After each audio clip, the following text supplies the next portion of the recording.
Hey, I think we're live. Kia ora koutou katoa. Ngā mihi nui nui ki a koutou katoa. Ko wai au no he tangata tiriti ahau, no ini ahau, ko Baruch Jacob toku ingoa. E noho ana au ki Tamaki Makaurau, ki kai Pātiki. Warm welcome everyone. Those of you who are here, those of you just logging on. My name is Baruch Jacob. I'm tangata tiriti from India and I live here in Tamaki Makaurau in Auckland. This is a series of chats, and those of you who have been here before will know this. It's a series of chats loosely around innovation, and it's thinking aloud with various people who, in sort of on the front lines, I suppose, of innovation and doing what they do, and talk to them about what they're trying to shift in the world and how they're doing that shift. It's quite a easygoing, loose chat. Someone described it as listening to two friends talking, so that's exactly what we're going for. And today I have a really old friend and collaborator. Well, she's not old. We've been working together for a while. Sarah Clearwater.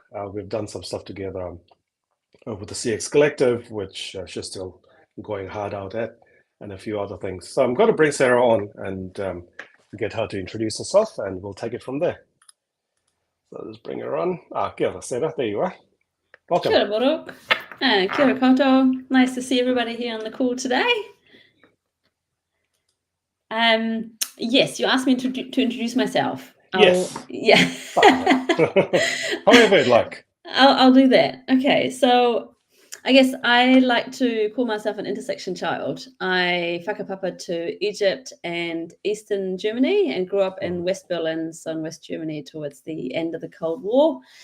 Most of my early formative years, really, my early life has been defined by a set of intersections that come together when you live in a place like Berlin in that time. So I've always sort of grown up across global north and global south, east and west, capitalism and communism, atheism and religion, street cred and academia.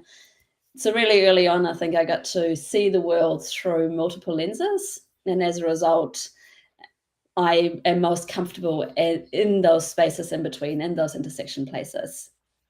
I am trained in international public policy, so how lots of different countries can come together under a single umbrella and make decisions together.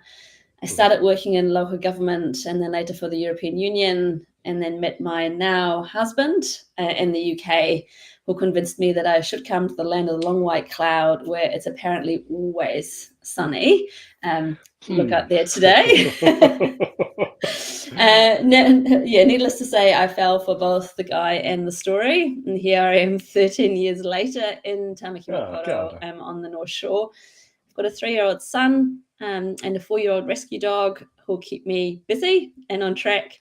And for the last 7 years, I've been running a boutique design studio called Reframer, and we help for-purpose organizations scale their impact. And alongside that, there's a community called the CX Collective, which is briefly mentioned. And of course, there we're trying to get like-minded folk together to help nurture and grow our impact-focused careers. That's me. Oh, welcome, Sarah. Yeah, it's really good to actually be able to chat in this space.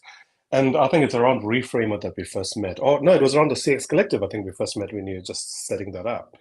But I think today's conversation really like to dig a little bit more into Reframer and what you're trying to, what would you say you're trying to shift in the world with Reframer? What are you trying to change?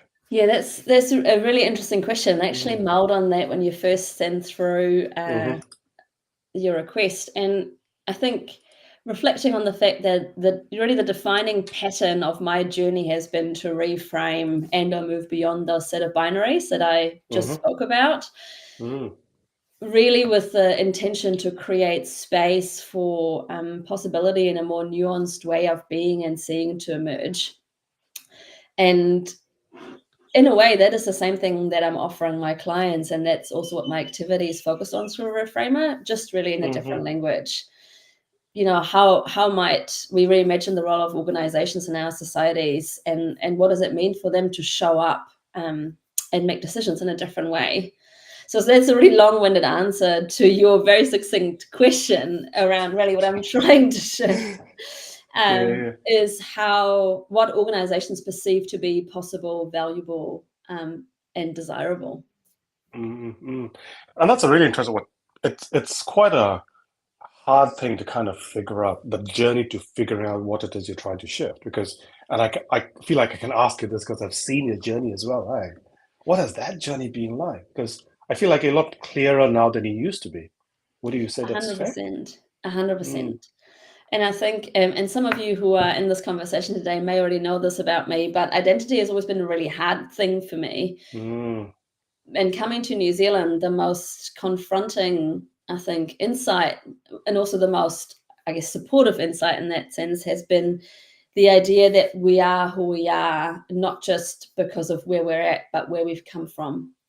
And that mm, idea of sort of walking backwards into the future has really stuck with me and really created a lot of really positive discomfort. mhm, And mhm, leaning into that and understanding how my journey is defining my identity, how I show up, my lenses. And as a result, being able to be more intentional around that and test mm, that mm, mm, with different people, putting myself out there, forcing myself to tell my story over and over and over and over again, and being really uncomfortable around that has mm, opened up so many elements of that. So that's really how I got there, through trial and error, and a bit of, mm, yeah, and courage, probably. mm. Yeah, it's hard, eh? It's that identity stuff and sort of holding ourselves to that conversation, but doing that in public. It's Mm, a really hard place to be. And I've seen, as you said, I've seen you do that. I've seen you do that very, very bravely, and it's been really inspiring for the rest of us who are slightly identity challenged, I suppose. But also, it's really interesting what you say about it being the journey, the connection between the journey and the identity.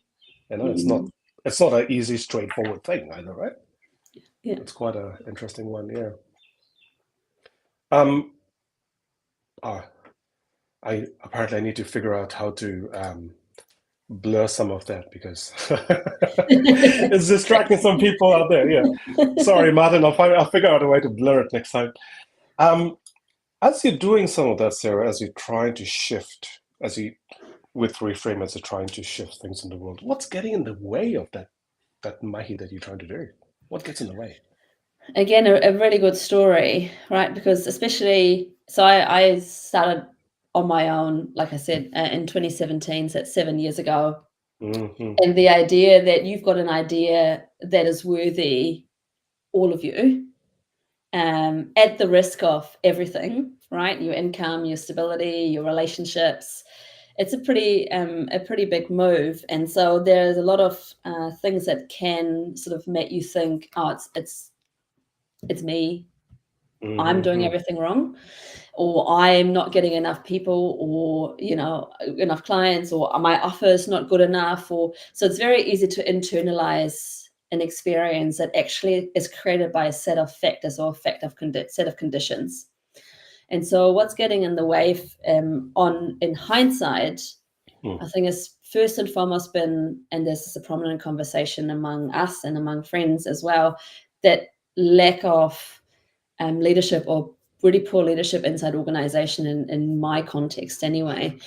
And Hmm. what I mean by poor leadership or absence of leadership really is the lack of self-awareness that I observe among people who are called or identified as quote unquote leaders by the system through status and through Mm, hierarchy, who are really steeped in a specific, well, in the status quo thinking and being, and then mm, outsource the imagination, advocacy, and work for change to others. And that disconnect, I think, is what makes organization and really interesting, but also really challenging lever for change, because the organizational culture demands, um, if you will, alignment and towing the line to make it mm. to the top, yeah, or to make it Yep, yep, upwards yep, in the yep, yep. hierarchy. And then when you are there, it's very, very hard to step out of that narrative without jeopardizing your own role. So we're seeing leaders who are embodying the status quo while screaming for alternative futures and pathways. That's really interesting, eh? So that's one of That's the really barriers. interesting. Yeah, Yeah. yeah. And just want to spend a minute on that, around that self-awareness. What do you think is getting in the way of that kind of self-awareness? Is like the thing that I'm calling for is the thing that I'm not representing, so to speak, right? That's what's happening. In many places, I believe so, yes. Mm, I mean, part of that, I mean, self-awareness isn't something we buy off the shelf, right? Or we order on Amazon. Like, Oh yeah. self-awareness isn't something that comes in a Mm, subscription mm, package mm. that we can watch on Netflix. Yeah. And in my experience, anyway, self-awareness is the thing that emerges when we spend time and sit with everything that is really uncomfortable.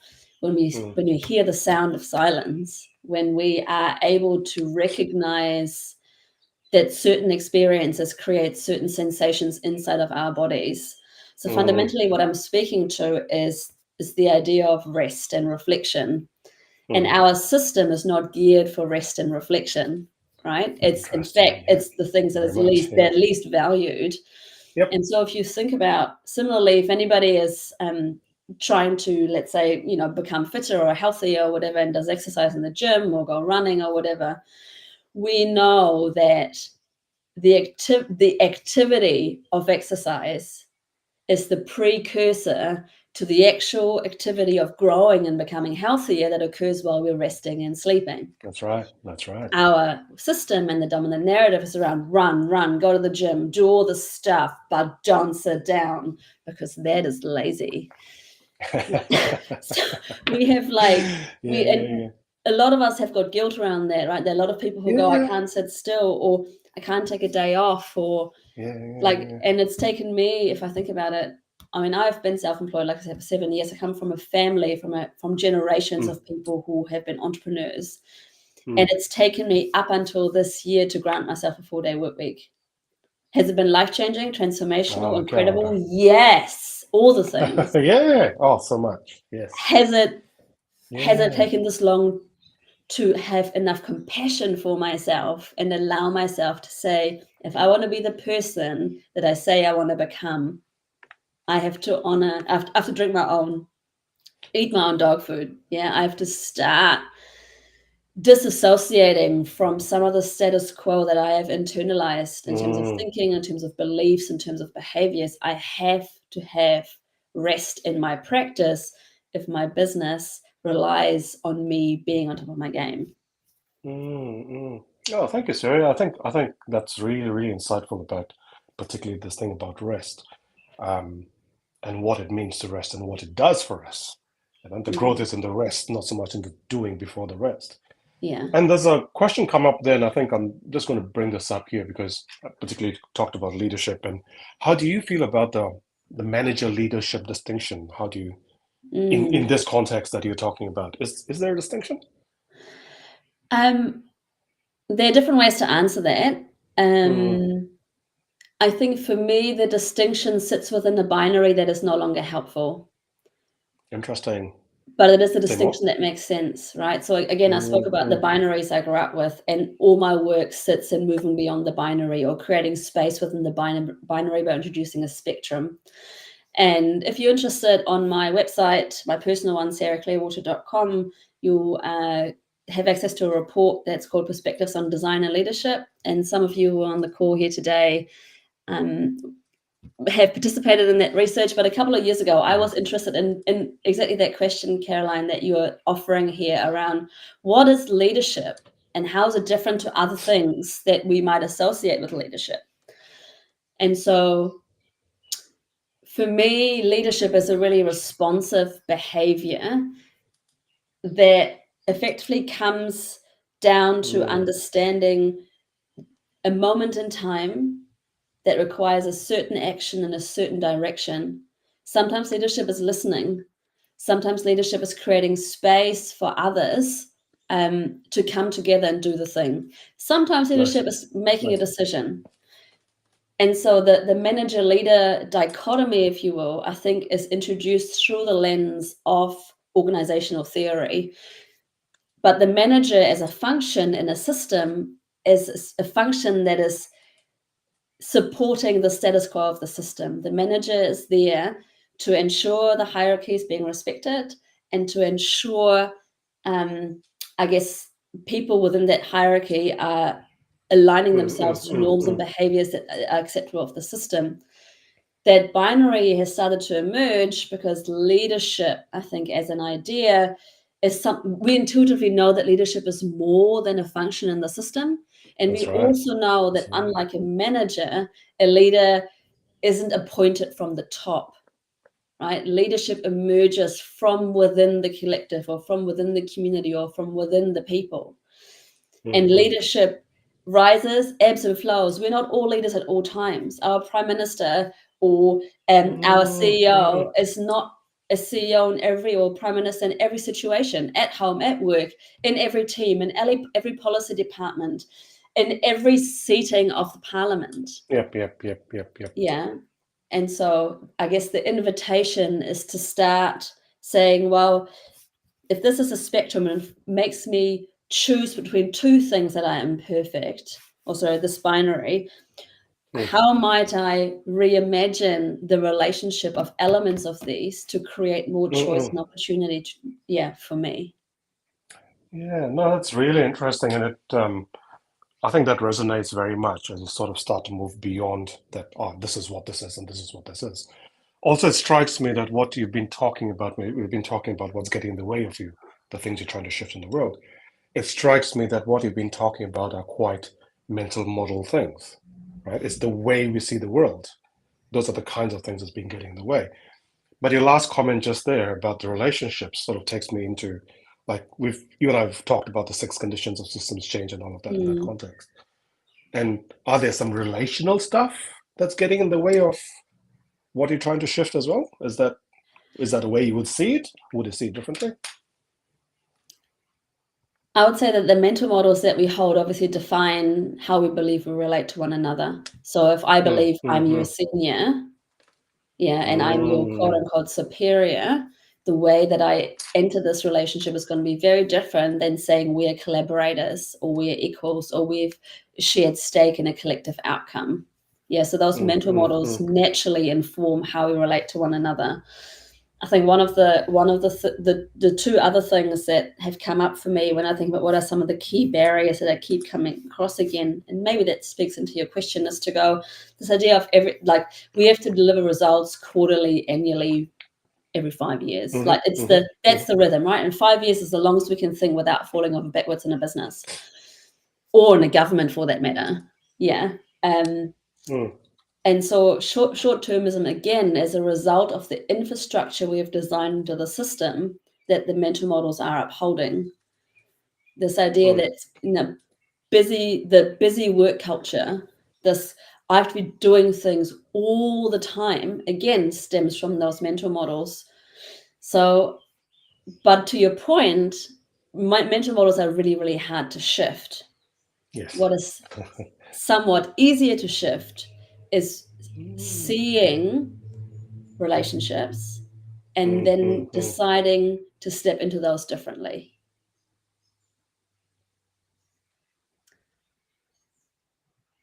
And You that literally make me think. Yes. but I think that's the access point for change. At least the one that Relationships. I've found. Right. Yeah.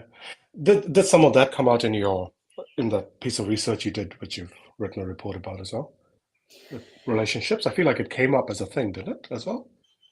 I think it speaks to how leadership happens in context of, and therefore in relationship. Right. So, Yep. The as a relationship with the contextual context. thing. Yep. 100%. Yeah. Yeah, I find it really interesting the relationship between mental models and relationships. And that's the way you see the world and how that defines the things that you see, or the sort of the layers that you see, or the people that you see. Yeah, that's really, really interesting. What else has been getting in the way? That's where we sort of started this. What's getting in the way of what you're trying to shift in the world? So I guess that short-term thinking that I briefly spoke about. So we're coming in and we're saying we want to start, organizations come to me and say we need a certain outcome. Yeah. And then I go, great, when do you need that by? Yeah. And they go, oh, we've got a deadline of 6 weeks from now. And you go, okay, great. And it's sort of starting to work backwards from that and to go, hey, the timeframes you're offering can help us put a line in the sand. So often what we'll do, so to give you a tangible example, so a couple of years ago, I was working with an organization that was trying to reduce financial dependency of local communities on international development partners, right? Mm-hmm. And of course, the drive from the board is the stuff costs money, it takes a long time. Mm-hmm. We have to start thinking about how we quote unquote wean communities off of international money. Mm. Right? So you know where the motivation sits, but you can also see that the organization is trying really hard to go, hey, we're a for-purpose organization. We want to start thinking differently about how we can make this happen that is respectful and responsive to the communities, working with the communities to achieve that. And where we started going, okay, let's understand what is happening right now. Right? And maps are really, really helpful for that, as some other fellow designers might appreciate. And then we start going, well, what is this map offering us? And the thing that I think that maps do that I haven't seen another tool do as well is that it shifts paradigms in three ways. It starts breaking the status quo transactional view of the world. So I give, therefore I get, to I put something out in the world in the context of certain things. That's really different, right? So I offer a service or I offer a product, and this lands or doesn't land because of a set of factors. So it shifts the view from a transaction more to a relationship between things and people and people and people. Yep. Maps also help us move away from top-down hierarchy to network. Again, who are all the different players in the context? And anybody who's done an ecosystem map or a stakeholder map or a journey map or an empathy map, all the things are shifting hierarchies. This is most to least important, to all these things together create an outcome. And I think the last thing that maps are really good at is to help us move from linearity, sequential linear growth at all costs, to more of an evolutionary and or circular way of looking at the world and our role in it. And that's the key piece. Yeah. It's not just us observing something disconnected. It's us understanding our role in context of something else. So with the organization I was speaking to, what a map has allowed us to do was to evolve into a maturity model where we go, actually, our job isn't to somehow find a way to take away money.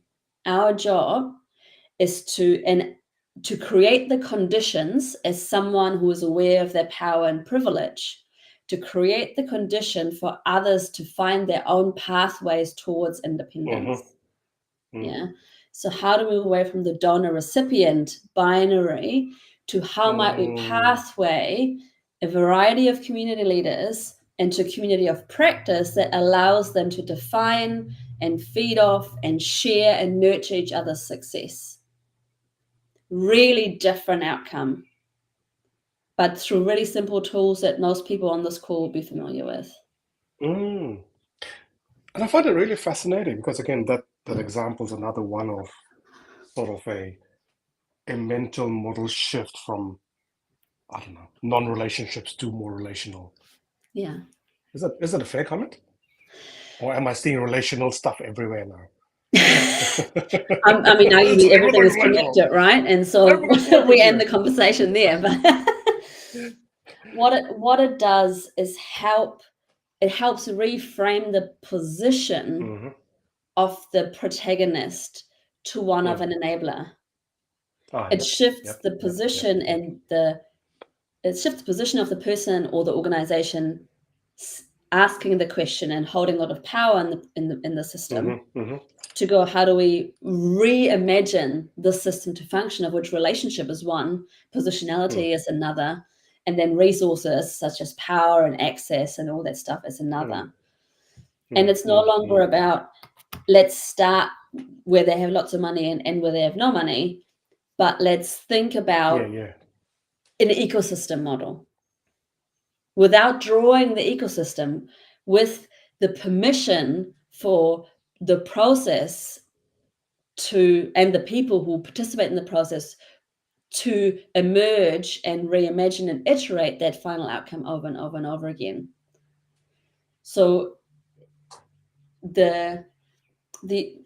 this particular program or service that they were to put into the world has a really different flavor and a completely different set of constraints than the original question, right? If I give you maybe another example to how else this can show up, I was working with a tech company who came to me and said, we need to increase, customer experience. We sell more stuff and make more money. And I walked in and I was like, there's nothing I can do because your tech stack's great, your people stack is really underinvested in people, and like your folks are not ready to take you where you want to go.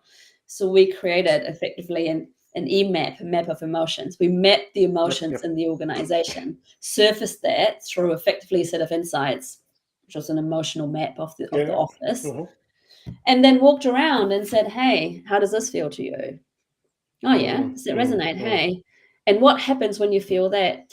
Yeah, you don't want to come into the office, do you? Or you don't trust your boss, or you're afraid of the CEO, or you don't know how you're contributing to the outcome. That same map then unlocked the next part of the action, which is then to work with everybody in the organization to co-create a set of cultural parameters that they want to use as a foundation for belonging and connectedness in that organization. Nice. Yeah. So, but we're meeting the system where it's at.